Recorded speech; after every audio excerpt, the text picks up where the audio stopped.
Okay, this section of the finding aids part is going to focus on the guides, then the library databases, and then Google Scholar. Okay, so for this next section, I want you to go to the guides tab here.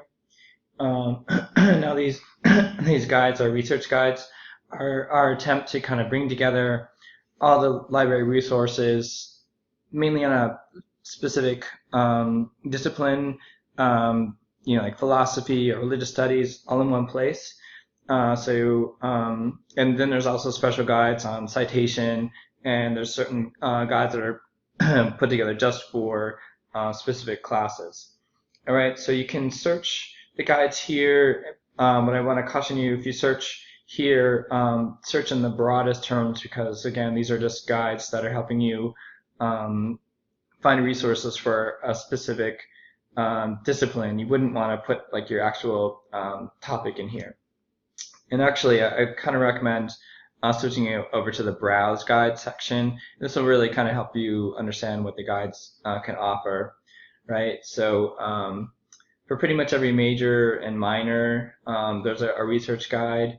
So in the case of the water-cooled computer servers and server farms, depending on how I'm approaching it, I could go to one or many different guides. If I'm really interested in the actual hardware aspect of it, the way it actually works, I might go to the computer science guide. Um, or, in this case, I'm kind of more interested in the environmental aspects of it.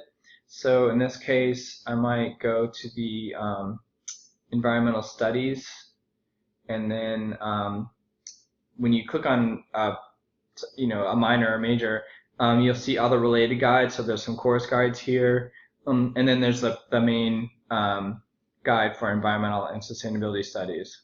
So if I go there, I will find a bunch of resources specific to this minor, including specific encyclopedias, um, even some web resources, even campus resources. So, and for those of you that are particularly interested in sustainability and environmental studies, feel free to get in touch with me. I can put you in touch with people, student groups, campus groups that are doing that kind of work. But really, the main thing that these research guides offer are a select list of the library databases that are specific to that field. So like I said, we've got like over 300 different library databases.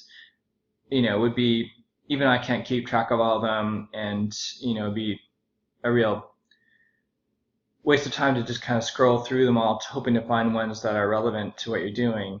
So here we've pulled out from that long list of databases all the ones that are specifically related to that discipline. So here we have agricultural and environmental science database. This might be perfect for what we're doing. A more kind of general science one. This one is unlike some of the other databases that are really geared towards you just going in and searching, like we did earlier. This one is kind of nice because it's kind of can guide you to some topics if you hadn't had one already in mind. All right. So what I'm wanting to do here is kind of explore the guide. One of the things that I'm looking for is whether or not these things are useful or not. But then again, mainly to help you identify some databases that are specific to what you're doing. And if you go to the Find Articles tab, you can get even more specific list of databases. Since this is a kind of interdisciplinary topic, I have divided the databases into categories like science, policy, and just general. So that's the benefit that the guys have to offer, and I just wanted you to take I just wanted to make you aware of them, get you to explore them. Again, if it's something that looks like you can use, great. If not, that's fine too. I just wanted to make sure that you knew that they were there and what they could offer you. All right, so moving now away from the library kind of brand, I also wanted you to take a moment to explore Google Scholar. So some of you might already be familiar with it. If not, you can always Google Google Scholar, or you can just type in scholar.google.com. So the Discover service is a library's version of Google. Google Scholar is like Google's version of the library. So when you're searching here, basically you're pulling from a lot of the library databases that we have, and then other research databases that we don't have. All right, so let's just try our search again.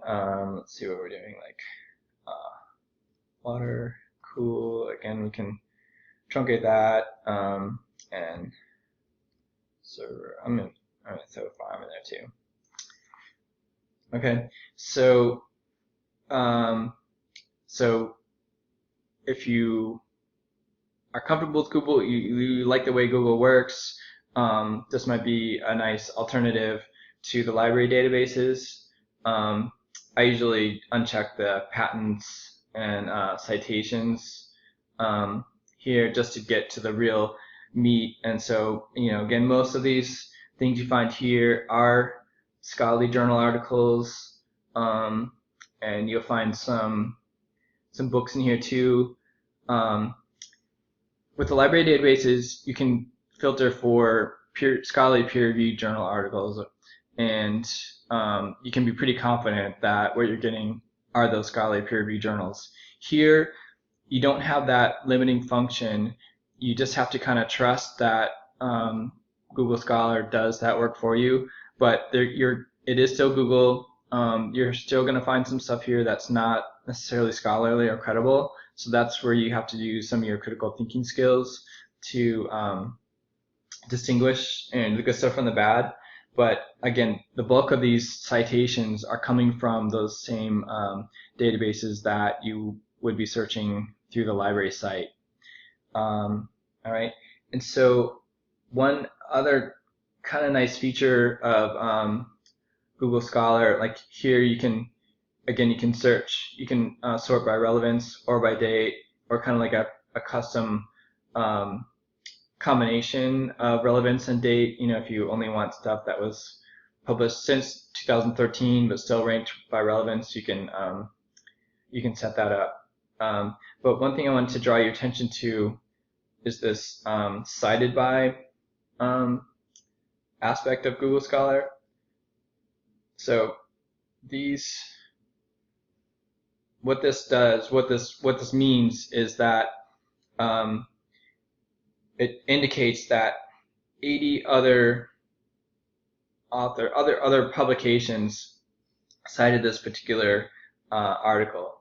So you can get some sense of what the impact of a particular article was. Now you have to balance that with the date of publication. So something that came out 2016 hasn't been around that long, might be super important piece of scholarship, but since it's only been out for a short period of time, it's not going to have that many citations. But if you do land on something that has been around for a little bit of time and has been cited by a good number of people, that's just one other indication that the article that you're dealing with was important. It wasn't so important that not only did a bunch of people read it, but it was important enough for them to cite it in their own work. So you can use the list of works cited as a way to kind of go backwards in time with a particular article, or with Google, and it's a couple of different databases that we have, but most of them don't do this. You can kind of go forward in time. So this can help you gauge the importance of the article, but it can also give you more citations, more sources that are related to that one particular article too, if if you find one article that looks like it's really great and you haven't been able to find a bunch of other stuff that's related, you can go to the stuff and see what other things cited that article, and that can sometimes allow you to discover articles that will be just as important to you as they were to the other people that were reading that one article. All right, so just play around with that, just kind of explore it. One thing that I'm very interested in has to do with open access and the accessibility of information. And since high school and now in college, we have access to a lot of information that people that are not affiliated with a school or a college have access to, and especially when you're searching Google, sometimes you don't even realize that the information that you're reading has essentially been provided to you by the college that you're affiliated with. So what I'm on about with that section about the settings is,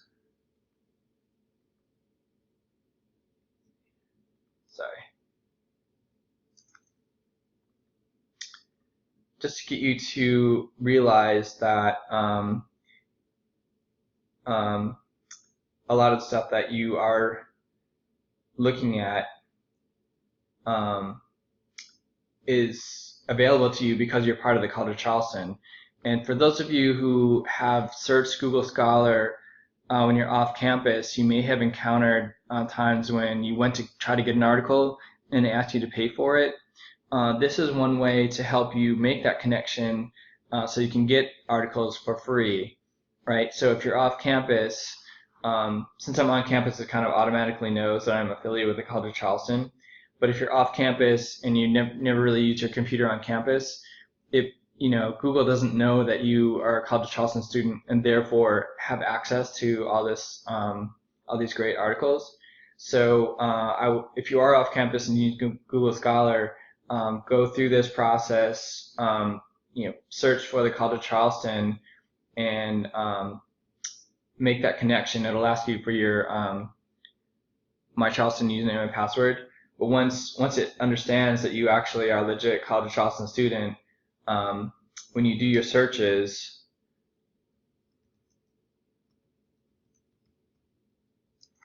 it will make that connection and get you the full text of stuff that the College of Charleston the College of Charleston Libraries is actually provided for you. And then you can see in some cases that find.cfc comes up. So this will make that connection again, even if it's something that is not available for free on the web, is not something that the College of Charleston has already paid to have access to. You can then easily hook into our interlibrary loan service and have us find another library that has the article that you need and get you a PDF. All right, so hopefully that makes the things that I'm looking for in this exercise more clear. Again, this is I just wanted you to explore all the different types of finding aids that are out there, and see what they have to offer. And then again, it's up to you. Maybe you can't stand Google Scholar, use the library databases. You can't stand using the library stuff, use Google Scholar. So there's lots of different ways to get to the same stuff. I just want you to be aware of it and then make your own decisions about what's useful and what's not. All right, have fun with the exercise. Don't make it drive you crazy. Again, I just want you to explore and have fun. All right, signing off.